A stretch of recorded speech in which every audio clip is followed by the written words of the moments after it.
this video, we're going to go over what my field day is like and what it takes to be successful at making final expense sales. Coming up after this.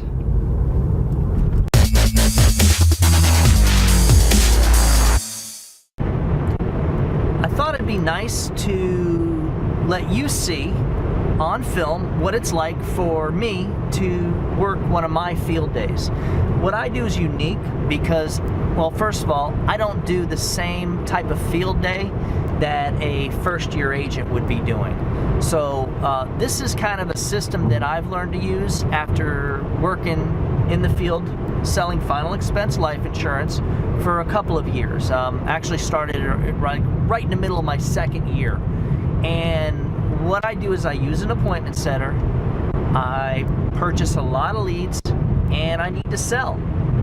Now, give you a little bit of an idea of today. This morning, woke up at 5 a.m., on the road at about 6:25, and right now it's about 7:30, and I'm less than an hour away from my first appointment, which is a telemarket lead. Now, my schedule today, I'm working in 4 different cities, and I have 15 appointments. And yes, that does sound like a lot. What I'm able to do is I have an appointment center that works for me, and she generates about 15 appointments off of every 30 leads that I give her. So if you're a Florida agent, I'm going to tell you right now, I've literally got another 15 leads of people that in most cases I rarely door knock anymore. So they're there. They've mailed in the card and they haven't even spoken with an insurance agent, let alone had anyone come knocking on their door. So again, if you're a Florida agent, we can work something out. I got leads, guys. I got a lot of leads that I'm not even working. Anyways, that is part of my system. And again, that is not the same system I would suggest for a first-year agent. So I'm about a half an hour or so away from my first appointment, and I will let you know how my day progresses live.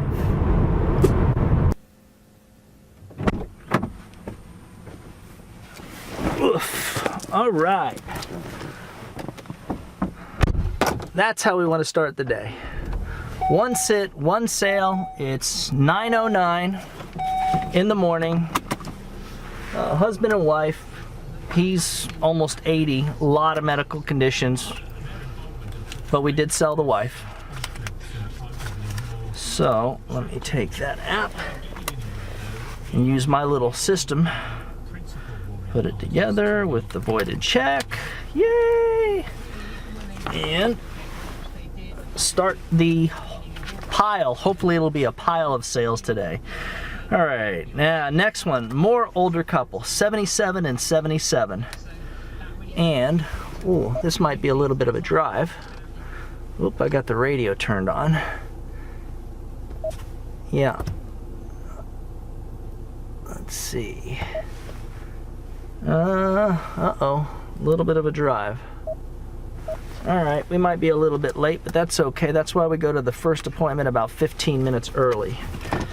So, yeah, they were a nice couple.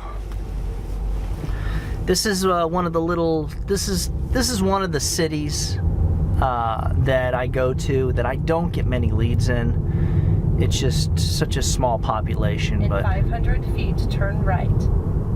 But the people are usually pretty nice, and turn right. I do okay when I do come here.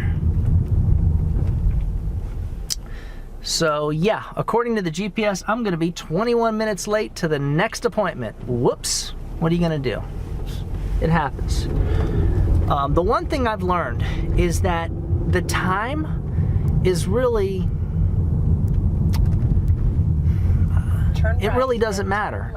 Honestly, I mean, I go to people's house 30 minutes, an hour early, or 30 minutes to an hour late, and it seems like half the time they say, "Oh, I forgot about you." And I'll sit down and see my name written on a piece of paper with the time. So I know that my appointment setter is doing that, correctly. But it's just the nature of the beast. Okay, so I just came out of the second appointment, and they couldn't wait to get rid of me. They swore they never filled out the card, even though I showed it to them, and then they came up with a bunch of excuses. They're 77 years old, already got insurance, not interested in buying anymore. Just I couldn't even get through to find the need. So I was in and out within 5 minutes in that appointment. So better luck next time. All right, heading to the third appointment, and this is a weird one. Then turn left. My secretary did get some information on it, and this guy, he is married. His wife will not be there. She is in Alabama and has had multiple strokes. So, and he's 67 years old, so the age is perfect. He already told... Then turn left. He told my appointment setter that she was uninsurable, couldn't help her anyway, so it was best just to talk to him. We took the appointment for the simple reason that it's better off to make a presentation to one person than no people. And that's the way I see it, because that lead could end up being my big sale for the day, week, month, year. You never know until you know. So, let's see what happens. Wish me luck. Let me get over there. Oh, and I am 38 minutes late. Oh, no, wait. No, I'm not. He's right around the corner. We're good. It's a 10 a.m. appointment. It's 9:55. I'm going to be 10 minutes late. No big deal. Ain't no thing. All right, so that was pretty good. It was 2 sales, 2 applications. Small, $30 each. Roommates, a guy and a woman. And I gotta get the next appointment. I am running super late. Yes, sir, I am. So, let's see. Somehow I got 2 appointments at 10 o'clock. I got double booked. And 1/4 mile, turn left, then turn right. It's 10:48. I should be there 11:07. So I'm going to be an hour late to the 4th appointment. And that's not good because In 1/4 mile, turn left, then turn right. I got a 10:30 and I got an 11 o'clock appointment. And then 11:30 and a 12. And right now, I'm going to the 10 o'clock at 11. So we get a little bit behind. This is a single guy. Then turn right. He got squeezed in.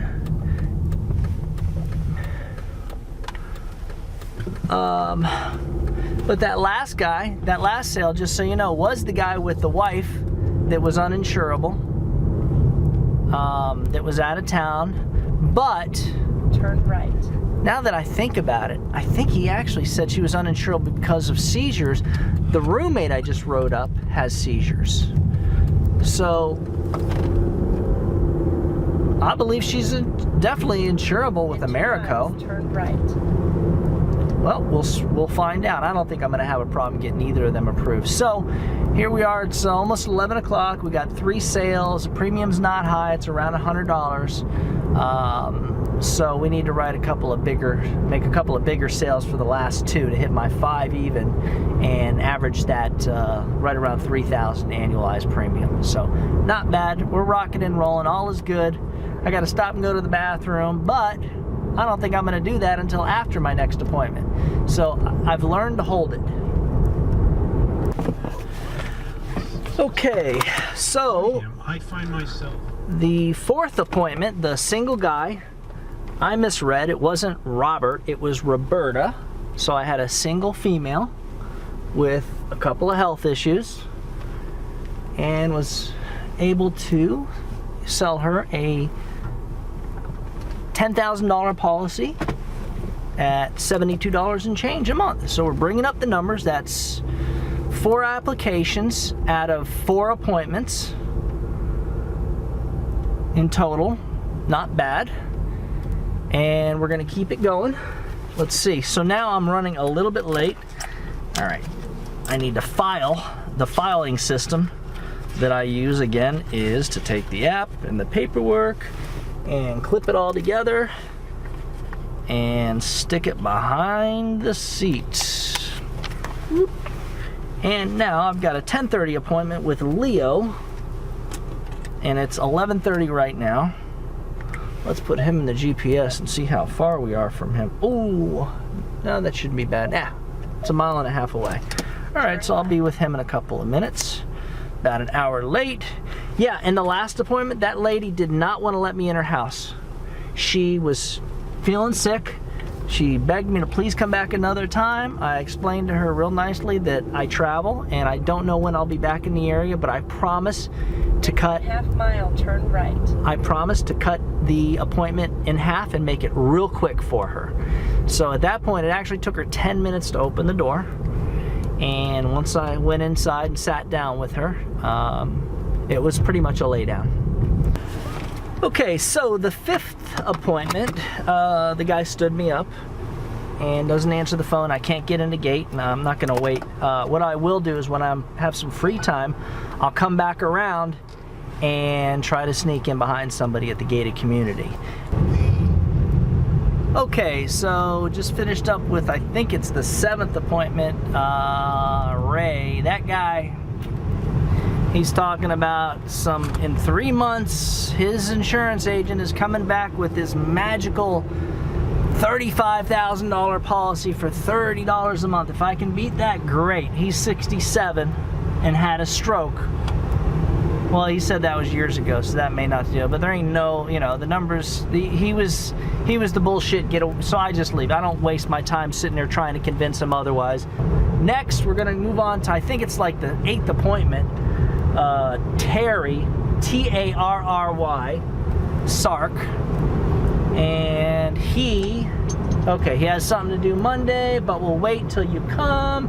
He's in a gated community. Call his cell and he will open the gate from the cell. Had heart issues at one time, so I'm gonna call him right now and let him know I'm on the way. That's what we're gonna do. Let's get on the phone. Let's give him a call. Let's see what we got here. I got messages. Let's see.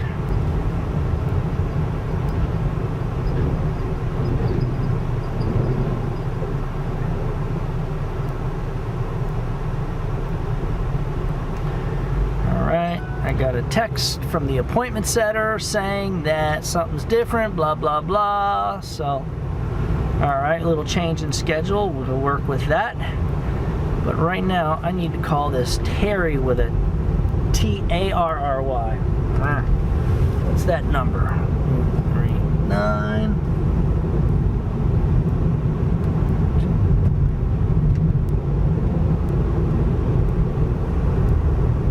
Let's see what Terry says on the Bluetooth.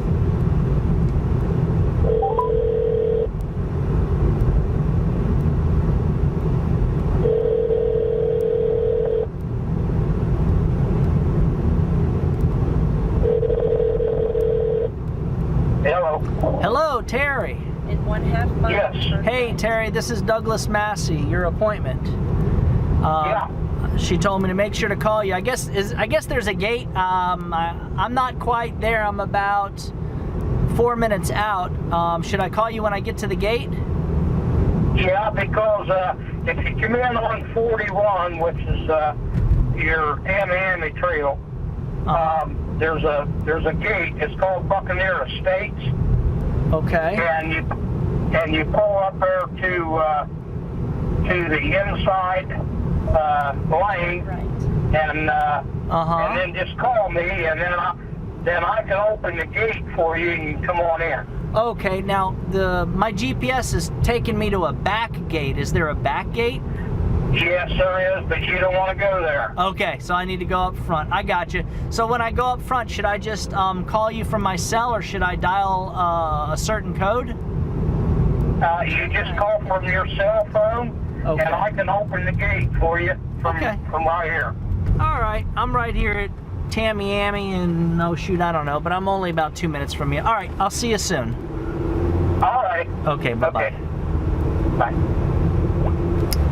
All right, so sounds positive. Turn right, then turn left. So we'll see how we do, and I'll let you know how I do with Terry Sark. Terry Sark. See how Terry Sark is. Terry.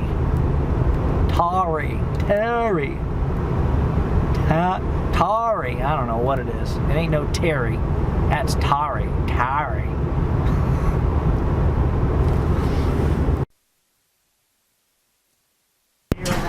I do. I just punch in the GPS and go wherever it tells me. Well, it's real easy. And you back out, go this way. Okay. And it'll take me around. And it'll take you around. You make a right, go down the stop sign. Okay. And then that's Pirate's Rest. Okay. And that takes you right to the gate. Okay. The gate will automatically open as you're leaving. Yep. And then you'll be on your All way right. to the next one. All right, Terry, you have a good one. Okay, Doug. Take care.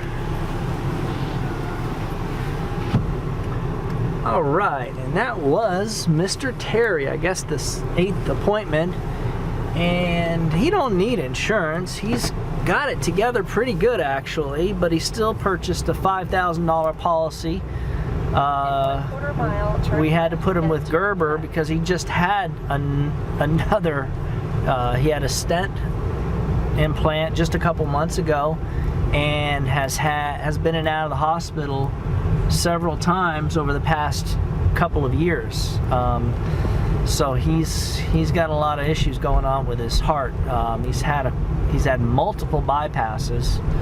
So you know, it's just, there are a couple of carriers that might take him with that stent, but the problem is, and I'm talking first day coverage, but the problem is most likely they won't because of the other visits to the hospital about the heart. So so he's not really a good candidate for a first day coverage policy. But we got him the Gerber. It was about $37 and change. So now we got 5 sales for the day. It's 1:15. We'll be at the next appointment at 1:22. That's my 12:30 appointment. So we're running late to everybody, but most of them are there.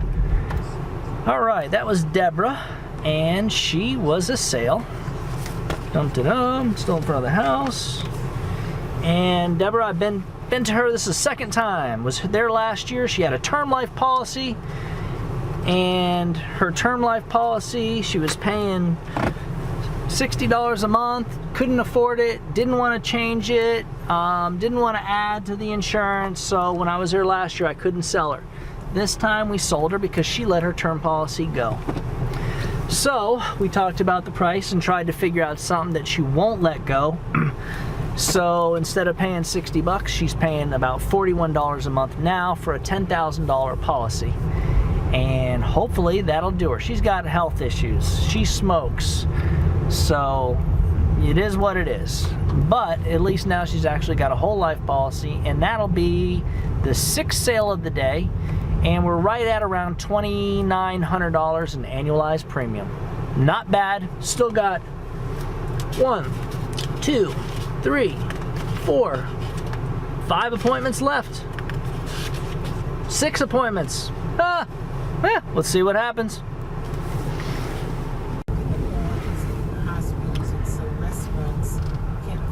Okay, so let's see if I got this right. The 2 o'clock appointment has an appointment at 3, so she wanted me, no, the 2:30 appointment has an appointment at 3, so she wanted me to come at 2. I just put her address in the GPS and I won't get there till 3. So that ain't working, so she's out. And now I'm going to the 1:30 appointment, Turn left. which I will be there at 2:45. All right, well, I did go to James and Susan Moore's, and they had insurance with Lincoln Heritage for years, and they added to their policies, and I figured, oh, I'm going to be able to beat this, but apparently somehow they actually did get some type of discounted price, which is strange because I've never seen that from Lincoln Heritage, let alone any insurance company. So I wasn't able to give them a better deal, and they just bought those, so it didn't make sense for me to try to like do any replacement. So I told them what they got is good. I read over the applications, the questions were answered correctly, The guy admitted he had congestive heart failure, and it was on the application. The agent did a good job, but still literally blew the price away that I was able to give him for a graded policy.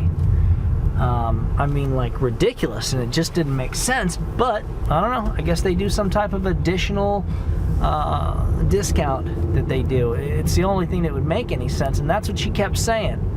But I know that insurance agents will always say that to make their sale. They're going to make it sound like the move you're making now is great, it's a discount, it's special, it's different. That's part of the business. But in their case, they actually did get a really good deal. So moving on to the next, we're almost done here. I'll literally only have 2 appointments left. I'm not sure if I even missed any or if I got them all or anything, but we'll find out. Yeah, I've got one more. I'm going to my 3 to 3:30 appointment right now.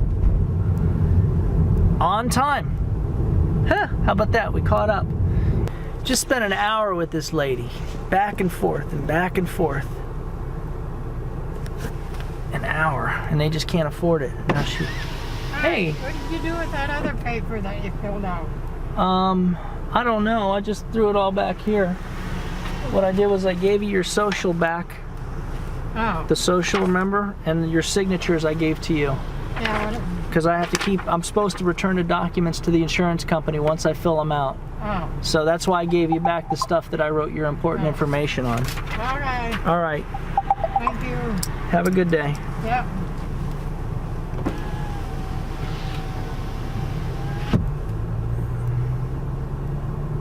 It's how it is, man. So, I thought I had a sale there. Spent a lot of time with her and her son. And in the end, they just didn't want to give up the check. And it was just about, they just kept saying, well, you got to hold on to it for an extra month. And they were started with that nonsense. And once they start with that, I'm like, no. This is a sacrifice. You got to do it. If you're going to do it all, we're going to do it now. And they just wanted me to hold off for a month or two. They kept saying that. And when they do that, they call you back to cancel, or the money's not there anyways. So they're so tight. So what I try to do when they start with that is I try to lower it to make it affordable so that they can pay it right now. They're worried about tires for their car. I explained to them that you're going to need tires for your car again in a year from now. So you're going to have to make the same sacrifice then that you're going to have to make now. And in the end, it just doesn't look like it's something they can squeeze. They didn't have food laying around. I sat in their kitchen. There was no bread on the fridge, none of that. There was nothing that I could see edible. So they obviously are really, really struggling, and it doesn't look like they can afford it. So that's that. Moving on to the next one. We're approaching 5 o'clock pretty fast here. My last appointment. Let's see how we do here with Diane Perry, and I am late. I'm about an hour late, so it doesn't matter. They're always there or they're not there anyways. We'll see how it goes.